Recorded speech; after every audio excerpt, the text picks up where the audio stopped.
Yeah, many thanks, and also a warm welcome from my side.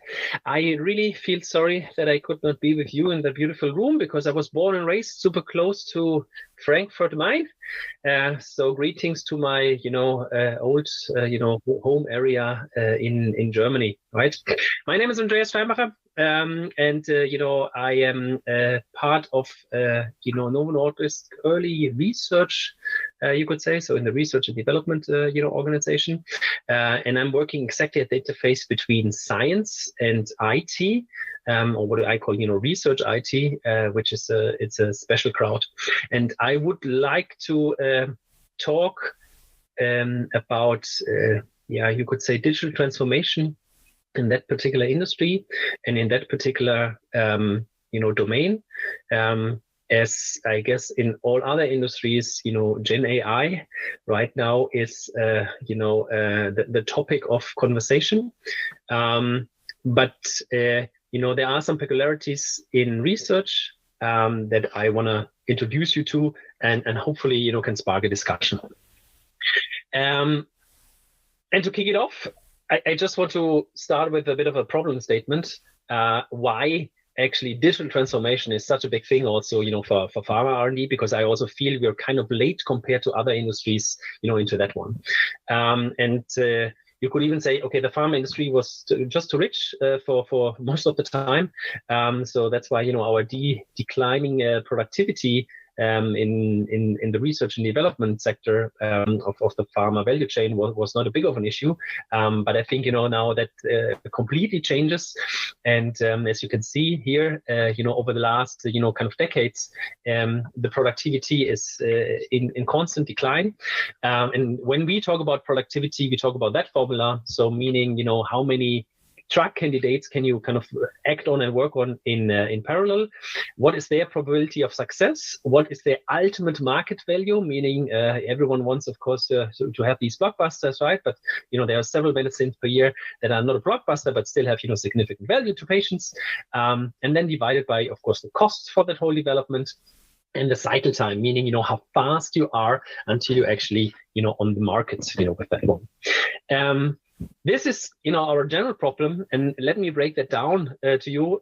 What I call the twin bottlenecks of pharma R&D right now, and the one is data to insights, because across the pharma industry, so I'm not only speaking on behalf of Novo Nordisk here, but across the pharma industry, in that early research, we underinvest typically in the foundations, and that limit actually the power and applicability of AI. And we also have an issue of, ideas that actually, generate impact, meaning we have an under-nurtured creativity that also limits, kind of the data. And with that, ultimately, we limit ourselves in the R&D productivity. There are certainly other factors, but I really want to look at, kind of these two engines in my presentation here. All right. And to kick it off with a quote, I think everyone believes now AI, Gen AI is, transformative and fundamental. So we also believe AI can accelerate science. But I also would love to turn the question into what science needs to accelerate AI. And therefore, I want to invite you to a little bit of a history lesson. And I guarantee you I will make it short and brief, right? But the history of the, let's say now, pharmaceutical research lab is, of course, it is a chemist or even an alchemist research lab to a certain degree. And I've depicted, from an old book here, how that looked like. And I think, where we are here, this more futuristic, visualization. But it indeed feel, it's true that we actually go from a one-man army, you could say, to global research organizations, meaning collaboration is key. Now, if you want to collaborate with scientists, or scientists should collaborate, that is always not an easy task. Luckily, we got also the help of digitization and digitalization. And also what we clearly see in our industry, we have an increase in human device computer interaction, you could say. And to exemplify that, I just take one very simple example, and that is pipetting. So pipetting is, you kind of transfer a sample from one place to another, right? Nowadays, typically in, multi-well plates. And traditionally, you had one human being, one pipette, one well, or one sample at a time. Then smart people scaled that and said, like, you have a multi-head pipetting, but, you still needed a human being. Then you automated pipetting with liquid handlers. And finally, you have these farms of, automation devices where you can really scale up, kind of throughput. With that, and especially from going from the more manual work to the automated work, you also had an explosion in the amount of data that you created, because suddenly it was not only about the sample, it suddenly was also about metadata, log files, and all of that. So we've seen an increased amount of data, and we also see an increase in heterogeneity, of that data in early pharma research. Luckily, there are also three more major trends, I would say, that I want to focus on. The one is data is really considered as an asset. Yeah, I clearly say, there's an underinvestment, but at least also on senior executive level, it's kind of like, okay, so our data seems to be the asset. I think fair data principles, so findable, accessible, interoperable, and reusable data prevails, right? And it's really important to have a data sharing culture even within the company. So going away from my data of the individual scientist to our data in our global research organization, and through smaller and larger use cases, with more or less impact, we also learned, hey, machine learning, AI, and nowadays also GenAI is clearly established as a lever and a decisive tool to accelerate, kind of drug discovery, right? But, and here comes the big but, in our industry, AI, can accelerate science, but it needs high quality data. And there's humongous issues, in our industry, because sadly, the drug discovery pipeline typically goes from, you start with a broad range of compounds, right? And you screen your way to the final, drug candidate. And on that way, you kind of are not testing a lot of compounds because you already know they won't work.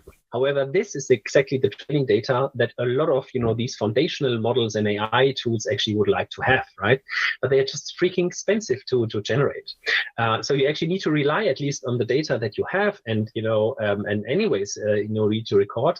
And sadly, this is a lot of an issue that not all of the data is, let's say, managed and captured in the high quality standards that we kind of need. But what is that actually, right? What is that research data management, and why is that actually, so complex a bit? And let me try to illustrate that a bit. Certainly, you can just go to Wikipedia or to your favorite LLM and get a definition out of that. But let me visualize that a bit, because I want to have a look at three main pillars. On the one hand, we have so-called research data domains, and this is also what our data management makes it is so complicated compared to some other industries. But you also probably see similarities to other industries. Because I just jotted down here some examples, right? In vitro, in vivo, omics data, QC data, all of that. But there's also targets and many more data domains. And sadly, they also just need a completely different technology stack to kind of capture, manage, and reuse. The research data lifecycle is super similar, I guess, as other, data lifecycle. So you plan basically your research, meaning you kind of assess what you want to capture from a data perspective. Then you do it, you process and analyze, you publish and share results. That's basically the insights generation. And then you actually want to preserve and reuse the data. And typically, in these two steps, very often, that lineage or that kind of circle is sadly, broken. And the third pillar, the third dimension I want to look at, and we will dive into that one even in deeper during my talk, is you have also different personas and perspectives on these data domains. So on the one hand, you have still the human being in the lab or in the office. You have the main driver, why are we doing this? And that's a research question, right? Meaning, okay, can we find the right molecule to drug certain targets? And nowadays, more and more digital technologies, and these digital, and that's why that's in brackets, we see a lot of investments in automation hardware liquid handlers, SPRs, qPCR, technology, in high throughput, you could say, so many samples in parallel, also spitting out then data again, but then also certainly now algorithms and, insights tools, as well as data capturing tools, right? And one of the big issues, what we see, or what I see in our industry, if it comes to these research data management approaches, is that we typically tend to build data silos. And that's why my advice, and perhaps you can also relate to that from other industries, is to separate data capture from data management. So what you see here is the comic basically of the different data domains. And at least here in research, what we see is we have a lot of tools to kind of capture data of a given, data domain. And that depends sometimes because of throughput, that sometimes depends of, maturity, of your workflow. But very often, in the old thinking, you had one tool that went into one basically data domain, and another tool into another data domain. But whenever you want to do kind of a crisscross, you had a hard time. And similarly, you should also kind of split also architecturally your insights and data reuse level, right? And then that can be data products, or data warehouses, in a more traditional setting. But very often in the pharma industry, these three buckets are basically, combined. So to make that operationally, kind of happening, then what you need is, these integration layers, because, that is an API-driven way of separating, your different, concerns, and gives you a leeway to make it, harmonized, the governance, of these data domains, and the separation of capture and reuse, actually able, to separate that one. Plus, then you also have a chance to have thereby design individual data domains. All right. To summarize that, and to make it a bit more explicit, and to basically give you a picture how a modern, preclinical fair data layer could look like, is that you need, as I call them, the four pillars of the preclinical fair data layer. Starting from left to right, you need to digitally describe your entities, meaning your molecules, your targets, potentially animals or human beings that are kind of involved. Then you go to the physical domain. So you do an inventory because, these samples need to move, through a wet lab or several wet labs. And then you have kind of your biggest buckets. And that's what I call research data management. So this is basically data systems, following one or several data domains, where you look at experiment data, process data, but also, in silico predictions, nowadays. And that is, the main layer I had on the previous slide, where you also need to kind of separate capture and, the insights, then again. And last but not least, and that's mainly due to, a regulation and IP protection, you also need still nowadays, an electronic lab notebook. And to make, capturing and insights basically, possible, you basically top that off with an automation layer or workflow automation layer that typically, taps into, the physical world of your, wet and dry labs, meaning integrating into liquid handlers, SPR technology and all of that. And an insights and visualization layer, mainly for the human being to actually, see that, see the data and derive the insights and gain knowledge. This is, of course, an oversimplification, but I will come back to that visualization later on. That's why I just wanted to introduce you how a modern, preclinical fair data layer, looks like, and also to make you sensitive for, the, let's say, the complexities and the issues around that one. All right. And now you can say, where's the digital transformation thing, right? And the biggest issue now is like, it's very easy to draw that one, but you can imagine now in this pillar here, we have tons of different data domains, right? But also in the entity registration. And one of the problems is that we would love to have, that data in a high quality fashion to apply AI, but AI just cannot fix what humans don't align on, right? So the problem is, if you want a high quality data, you also need, someone who actually decides, right? What is the standard unit that, we kind of report to, for our SS, as an example. And to make that a bit more explicit, I had one favorite example that I always drag out of the cupboard here is the challenge between what I call a data producer and data consumer. A data producer, that is a scientist working in a wet lab, as an example, and that scientist typically, has a certain scientific workflow and a certain task because it's a certain specialist in a certain area. So you handle data of similar types. You have a sense of data ownership, you could say, right? Meaning my data. And you verify and falsify a known hypothesis, right? Because you test out something and okay, is that molecule better than this one? Or in my example here, later on, is it more efficacious than another one?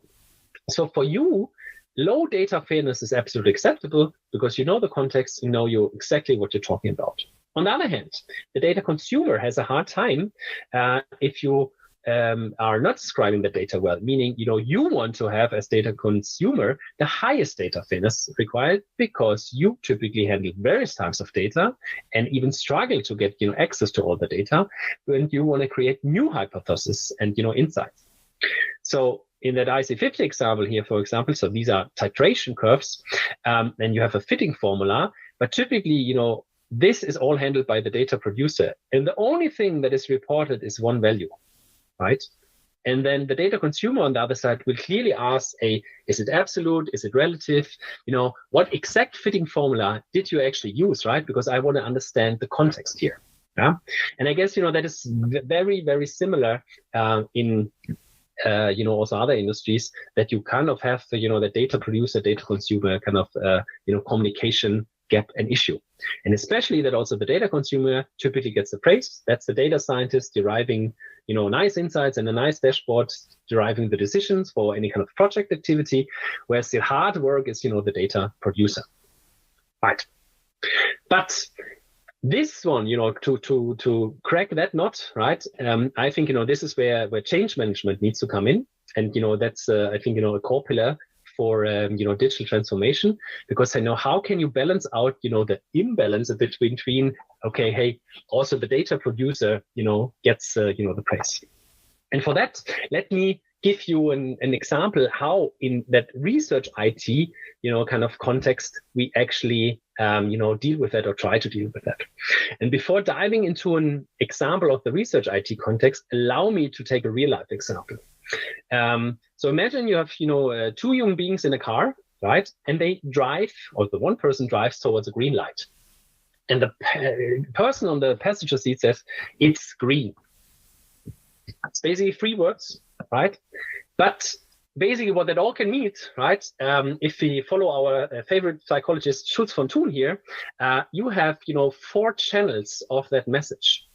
There's factual information, the traffic light is green. There's an appeal, come on, drive faster, we want to get through that, green phase. There's a relationship, a dimension, I hate the way that you drive. And there's a self-revelation, I'm in a hurry, so please, accelerate. Yeah, and you can basically translate that into a research IT example, and that's typically, data producer, data consumer, or I also have here, an example, a business analyst basically comes to a scientist and says like, okay, hey, we introduce a new data capture workflow with a planned LIMS system. And then you basically have the same thing, right? Okay, factual, a new project starting. However, appealing, it's like, okay, well, you probably need to change your workflow. In a relationship, very often it's like, I actually already know more about the workflow than you. You're not the expert here. And there's a self-revelation and, oh, not again, that scientist doesn't want to change and not move, right? And so with that simple, let's say, communication, kind of model, you realize that change management in a research IT context also gets, rather complex. That's why if we look at digital transformation in a research IT context, we need to look at data systems and scientific workflows separately. But we can only succeed if you combine it in a holistic view, right? So you try to separate, but you cannot really separate them, right? And that's why I try to visualize that here, right? If you have a certain persona, right? Each researcher, internally, externally, but also anyone involved in that digital transformation, so also an IT person, you could say, right? Has these 3 dimensions that you need to actually consider if you engage in any kind of digital transformation activity. That's great. The main point is now, okay, now we know a bit how to tackle that, and we know how to get the data, right? And hopefully, we come to a better place in our data ecosystem. But as I said, there's the dual bottleneck of, okay, if we have the data and the right tools, we also need to have the right ideas and ask the right questions. And for that, I would love to come back to, these 3 dimensions of, scientists, research questions, and, digital technologies. And the simple answer is actually, you need to look at all of them, at, the same time, separately, but then also combine, these perspectives. And the issue here is that what I consider, the creativity gap, in pharma R&D is that if you look at, kind of a normal, research project, you work in these, what we call DMTA cycles. So design, make, test, analyze. And you do a couple of them, after time, and you basically go into a funnel, right? Meaning, here you have more molecules, you have less molecules, and you have, the final ones until you end up with a new therapeutic and with a new molecule, right?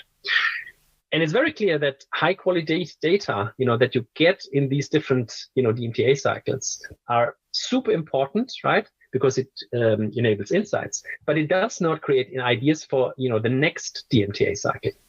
And for that, scientists need context, creativity, but also psychological safety to propose bold hypotheses from going to that, DMTA cycle, perhaps already to that one, and skip this phase completely. And AI can help to augment, but right now, still not replace hypothesis-driven, kind of science.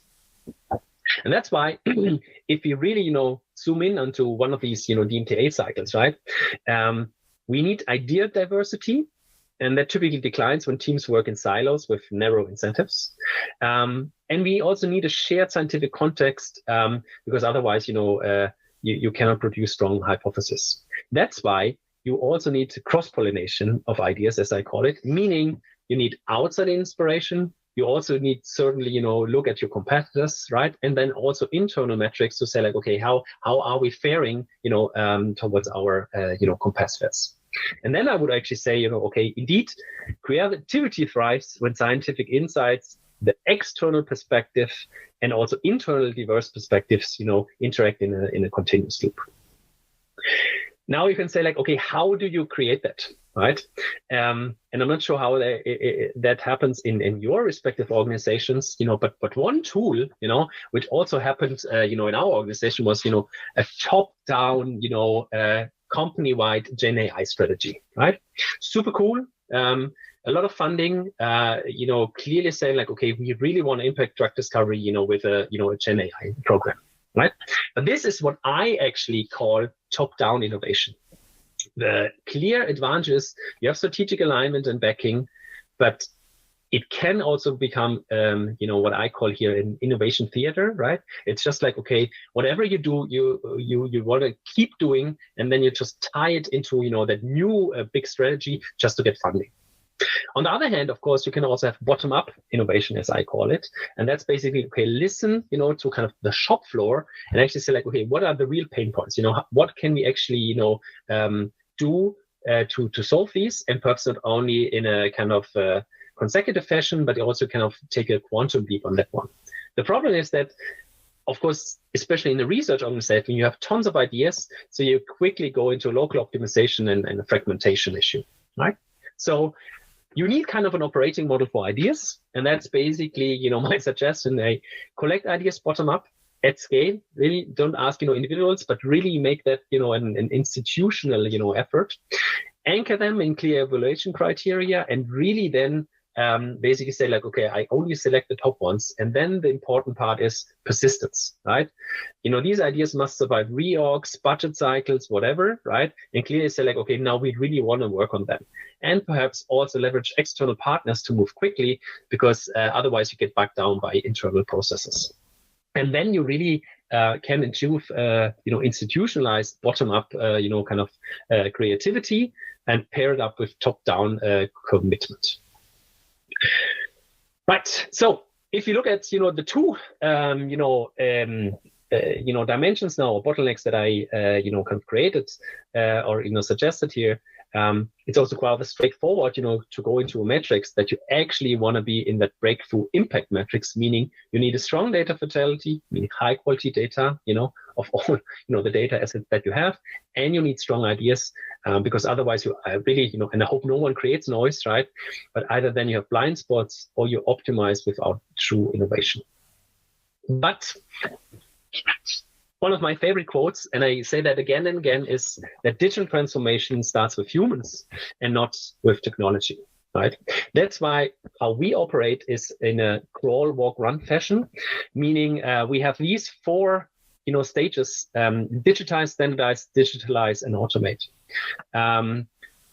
Typically, I would say the whole pharma dimension or pharma world is completely digitized. So we hardly use paper in the lab anymore. But believe me, when I started, that was still the predominant thing, right? So you jotted down your experiment results on paper. But where we typically struggle now is in that standardized and digitalized fashion, right? And a lot of people try to go from digitized to automate, and failed miserably, right? And what they typically then also claimed is just like, okay, we need these bilingual, multilingual scientists, right? So basically what they said is, okay, we need digital scientists. And, the first jump was like, okay, scientists that can code, right? And then, Python courses and whatever were kind of rolled out, to kind of a deep, kind of chemist or biologist, right? And then also people realized, okay, no, it is more, right? And what is more is really, you need to work on that digital mindset, yeah? Meaning you need to think and act new. And on the other hand, you need to speak the same language, right? And that is really, that multilingual workforce that you need to kind of build up. So be fast, innovative, efficient, standardized, and yet kind of respectful. If you really want to achieve a true digital transformation in the early research of pharmaceuticals. All right, but what with AI? And I think for AI, the big problem is you really also need to invest in your kind of foundations, but you need to build for the future and not for the world we're living in. What do I mean by that? You need a clear data foundation, right? Composable, fair by design, a clear data backbone, because data is really, the asset. You need empowered scientists, right? Who really focus on hypothesis and decisions, and actually leverages AI to reduce also kind of cognitive load. And then you need science-aware AI agents, that can collaborate across these DMTA cycles to enable true what I call, vibe researching, similar to kind of a vibe coding. And how that vision could look like is, and that's why I want to come back to that slide. So I hope you remember, the 4 pillars of the preclinical fair data layer. I think, there are a couple of trends, will happen. Trend number 1, I believe that the ELN will go away. I believe that we don't have electronic lab notebooks, in the future. Meaning you go from a 4-pillar design to a 3-pillar design. Potentially, you have a new knowledge, dimension and a knowledge, pillar here. But definitely, I believe the ELN will go away.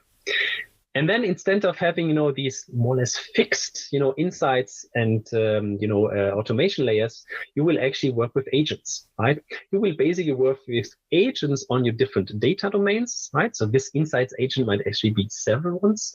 And also for these other things, you might get, kind of agents. You certainly need also something to connect to the real world, to the wet lab world. But not only to connect to your instruments, but also, kind of to schedule the instruments in the right fashion.